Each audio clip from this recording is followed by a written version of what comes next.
En ce qui concerne la formation, je veux dire, ça a été à la fois la porte d'entrée et le levier.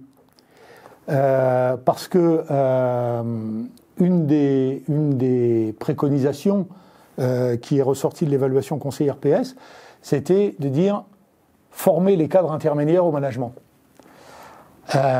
Donc à cette injonction, j'allais dire, j'ai répondu oui, mais pas que QE et pas que Q''EUX.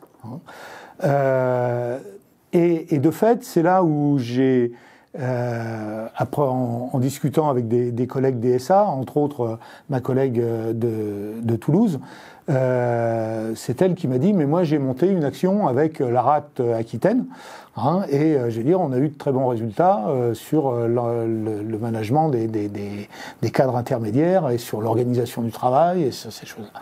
Donc j'ai pris contact avec la RACT Auvergne-Rhône-Alpes, et on a monté donc une formation qu'on a intitulée Management du travail et qualité de la vie au travail. Et de fait, c'est là où on a fait travailler, je vais dire, nous,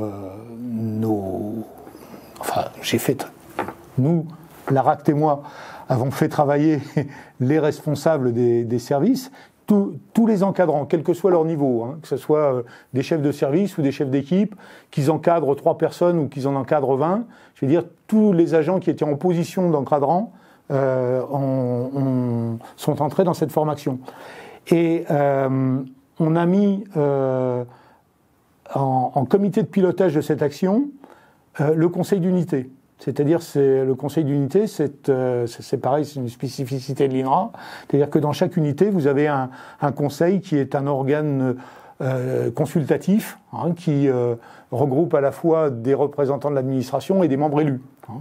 Pas forcément sur des listes syndicales, mais des membres élus représentant le personnel.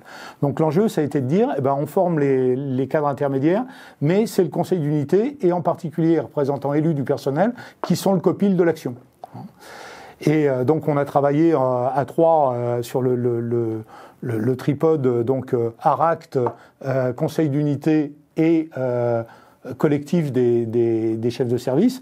Donc on a travaillé sur des situations particulières qui, je veux dire, ont permis d'apporter des outils, d'apporter des méthodes d'approche, d'apporter des éléments de réflexion sur des situations liées à de la communication interne, liées, je veux dire, à de l'organisation du travail, à du fonctionnement ou à des choses comme ça.